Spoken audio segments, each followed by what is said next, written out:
Vous écoutez le journal du télétravail du magazine Management. Je suis Lomique Guillot, rédacteur en chef du magazine Management et je suis ravi de vous retrouver tous les jours pour ce podcast d'information sur le télétravail qui peut vous aider à mieux télétravailler. Aujourd'hui, nous allons parler philosophie et enseignement à distance. C'est parti. C'est le journal du télétravail.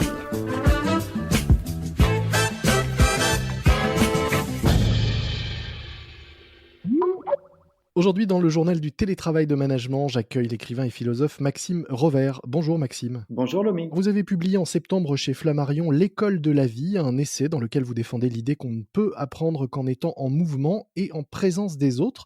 Est-ce que cela signifie que pour vous, la formation à distance est inefficace ? Alors, pas nécessairement, ça veut principalement dire qu'il n'y a pas de formation à distance au sens où la présence n'est jamais mise entre parenthèses. Je suis en ce moment même à Amsterdam, je vous parle depuis un endroit précis et ce que je vais vous dire et les échanges que nous allons avoir dépendent en partie du lieu où je me trouve, des interactions que j'ai autour de moi et la manière dont mon discours va être reçu dépend aussi des situations dans lesquelles les auditrices et les auditeurs se trouvent. Donc tenir compte du fait que la présence en fait n'est jamais mise entre parenthèses et que sa présence à soi est toujours une présence en partie immédiate, ça permet de tenir compte du fait que l'enseignement à distance n'est qu'en partie délocalisé et donc doit tenir compte des conditions matérielles où les gens qui émettent les messages et les gens qui les reçoivent se trouvent. Sauf que quand on est tous dans une même salle, on partage cette unité de lieu et on a conscience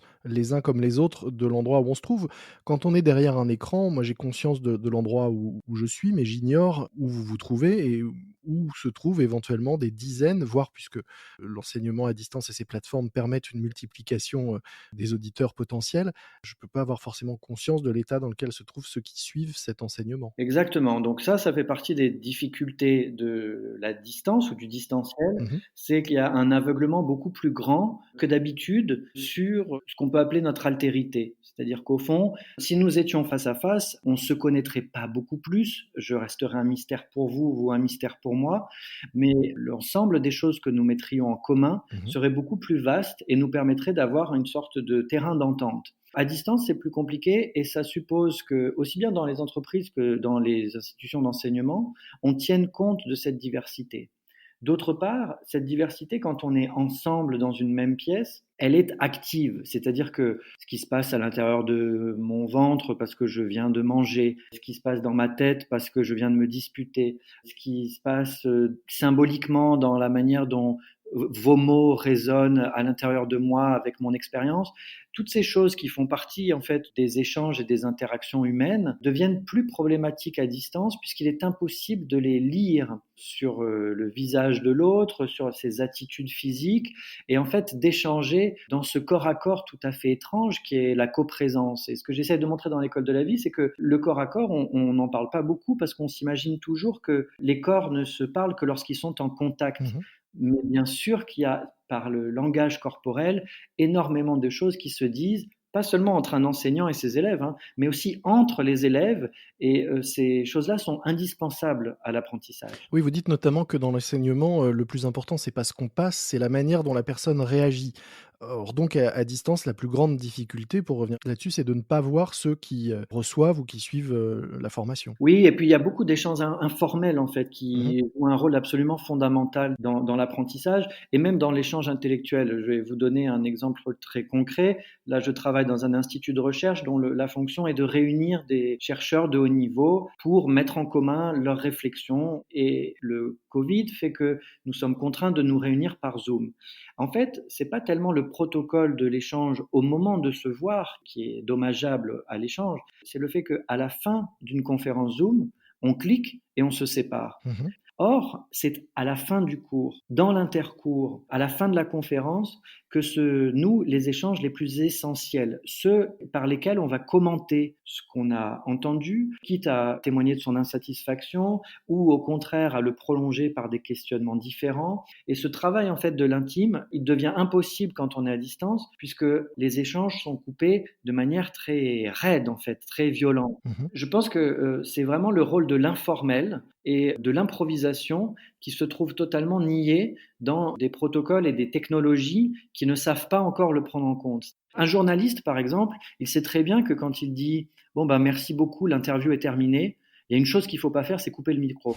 Parce que c'est probable que juste après la phrase qui dit « Merci beaucoup, c'est terminé », quelque chose sorte qui soit peut-être le plus précieux de toute l'interview. Et ben de la même manière, dans un cours, quand la cloche sonne et que c'est terminé, en fait, il va se passer des choses qui sont centrales dans les phénomènes d'apprentissage. Il nous faut des technologies qui seraient capables d'être à la hauteur de cette complexité humaine. Et quand on voit l'effort que ça demande par rapport à la simple présence, il est évident que nous gagnerons toujours à nous réunir. Est-ce en cela aussi que vous dites que, l'école doit enseigner l'art d'interagir et que c'est cette interaction-là qui manque à distance? Mais est-ce que, par exemple, quand on prend, une classe, d'élèves qui vont suivre un cours, à distance, au moment du confinement, est-ce que les réseaux sociaux, quelque part, ne remplacent-ils pas un peu cet informel et cette interaction? On le voit, des élèves qui vont pouvoir, suivre le cours et puis, s'échanger, des messages en parallèle depuis leur téléphone comme ils l'auraient fait finalement, en se passant un papier ou par des mimiques, en cours, dans une salle, en présence? C'est une question intéressante parce qu'il ne faut pas présumer de l'échec de ces technologies. Mmh. Il est probable que ces générations ultra connectées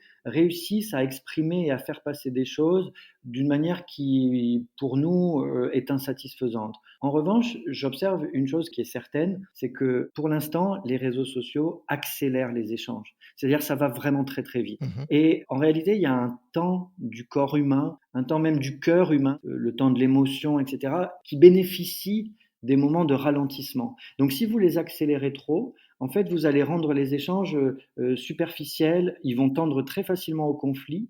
Et précisément, quand je parle d'apprendre à interagir, l'une des choses que j'avais en tête, c'était principalement interagir dans les conflits, c'est-à-dire accepter que face à soi, on ait des réactions qui ne sont pas celles qu'on attendait, qui ne sont pas si heureuses qu'on le voudrait, Mmh. et qui néanmoins doivent être accueillies et recevoir une réponse adaptée pour continuer à interagir, à dialoguer, à essayer de se comprendre et à essayer chacun de se déplacer.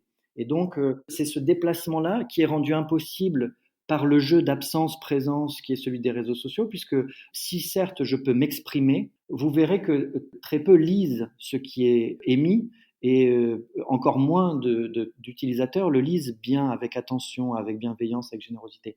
On reste où l'on est, on reste ancré dans ses convictions et on interagit trop rapidement avec celles des autres. Et ces interactions aussi ne laissent pas place au silence qui est tout aussi important que ce qui peut se dire, même parfois plus. C'est encore plus flagrant lorsqu'il s'agit de rester en silence, par exemple dans une salle de classe, parce que d'une part, le silence de certains élèves soutient le prof. C'est très important, c'est-à-dire que, mais même dans une conférence, enfin dans n'importe quel échange, Mmh. on ne le dit pas assez, mais la qualité d'attention peut être très variable et il y a certaines attitudes, certaines, c'est pas complètement impalpable, hein, c'est tout à fait observable, mais il y a des silences qui sont stimulants, il y a des silences qui sont éloquents, il y a des silences d'opposition comme il y a des silences d'assentiment.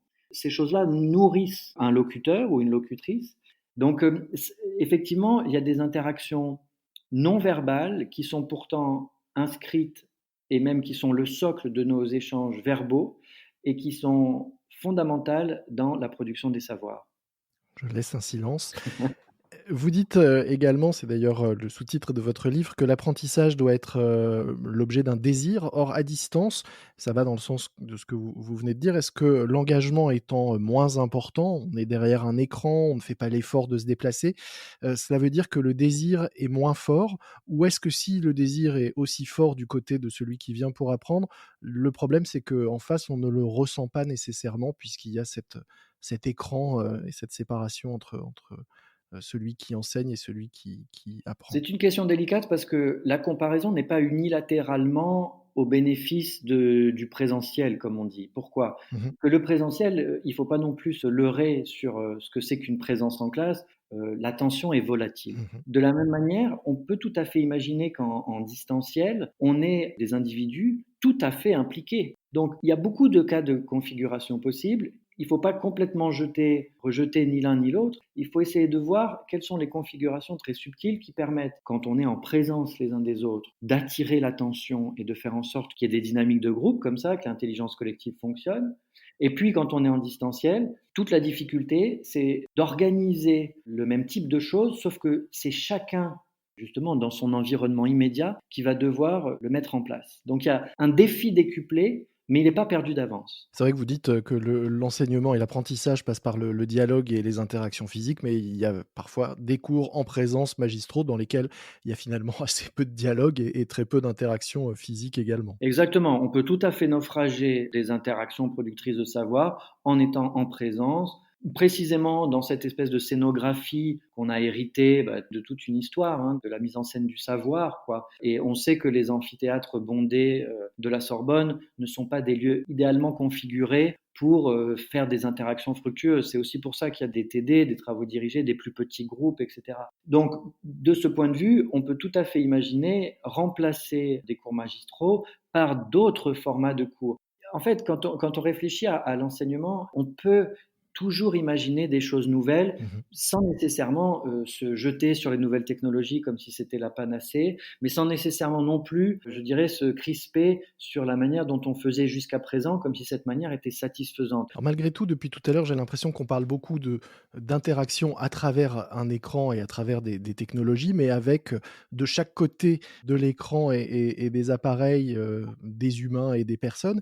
Se pose aussi la question avec, l'enseignement à distance d'une certaine, automatisation. Comment est-ce que vous envisagez ça? Est-ce que finalement ce n'est pas juste comme, un livre qui serait, transposé, sous une forme, différente sur un écran? Est-ce que, l'enseignement est possible de façon, automatisée? Vous dites que on pense souvent l'enseignement comme une transmission, simplement passer un savoir, ce qu'on pourrait faire, à travers un écran, mais que évidemment l'enseignement ce n'est pas ça, ce n'est pas juste faire passer une connaissance, à travers, un écran ou une salle de classe. Oui, j'aime bien votre comparaison. À vrai dire, j'ai écrit dans le magazine L'Histoire un petit article pour rappeler que l'enseignement à distance a été inventé avec l'écriture. Mmh. Donc, ce n'est pas exactement une nouveauté. En revanche, je crois que vous insistez à juste titre sur le fait que c'est la rétroaction qui est le plus importante. C'est-à-dire que quand on pense à la transmission, on pense à un contenu de savoir que quelqu'un qui le posséderait va faire passer, hein, à quelqu'un d'autre. Mmh. En réalité, c'est pas vraiment comme ça l'enseignement,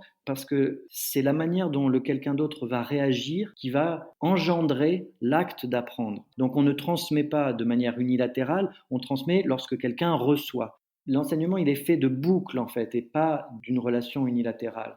Ce qui initie la boucle, ça peut tout à fait être un livre, ça peut tout à fait être une vidéo préenregistrée, ça peut prendre en fait n'importe quelle forme à partir du moment où vous avez mis en place les conditions sociales adéquates pour que l'humain puisse répondre aux stimuli qu'on lui propose de manière intéressante. Je veux dire, on pourrait imaginer de remplacer les professeurs par des robots, mais le problème, ce serait quelles seraient les raisons suffisantes pour que les élèves l'écoutent. Et c'est là que vous allez rencontrer des problèmes et que vous allez vous rendre compte que le rôle d'un professeur, c'est aussi d'interagir avec toutes les raisons que les élèves ont de faire autre chose, de s'intéresser à autre chose.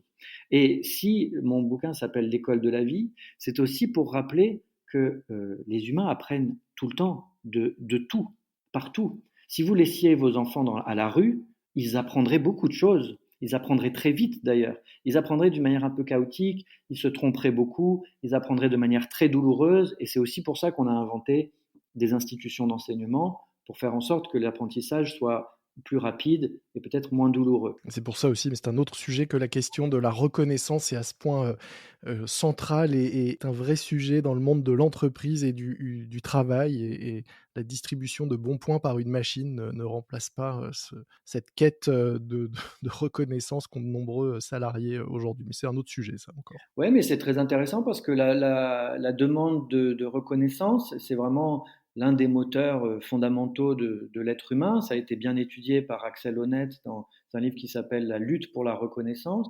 Il montre qu'il y a des cercles différents. On recherche parfois l'estime, on recherche parfois le respect, on recherche parfois l'amour, l'affection. Ça dépend du cercle plus ou moins privé, plus ou moins professionnel. Et je crois qu'on est dans une société qui est tombée un peu malade de ça, c'est-à-dire qui rechigne à accorder sa juste reconnaissance, pas seulement aux salariés, mais au travail, à l'investissement. Et donc là, il y a un vrai souci. C'est-à-dire Même si que, la quête des likes, c'est peut-être aussi une ouais, forme de reconnaissance, virtuelle qu'on recherche à travers ça. Oui, en fait, la difficulté de la reconnaissance, c'est qu'elle doit être qualitative. C'est-à-dire que le quantitatif est un leurre absolu, puisqu'en fait, il n'est pas satisfaisant. Il n'incite qu'à l'augmentation, en fait. Mmh. Donc, c'est une sorte de tonneau des Danaïdes qu'on remplit en vain, puisqu'il ne sera jamais plein. C'est aussi pour ça que j'essaye de dire que l'école, c'est de l'amour organisé. C'est une institution. On s'y comporte de manière professionnelle quand on est enseignant.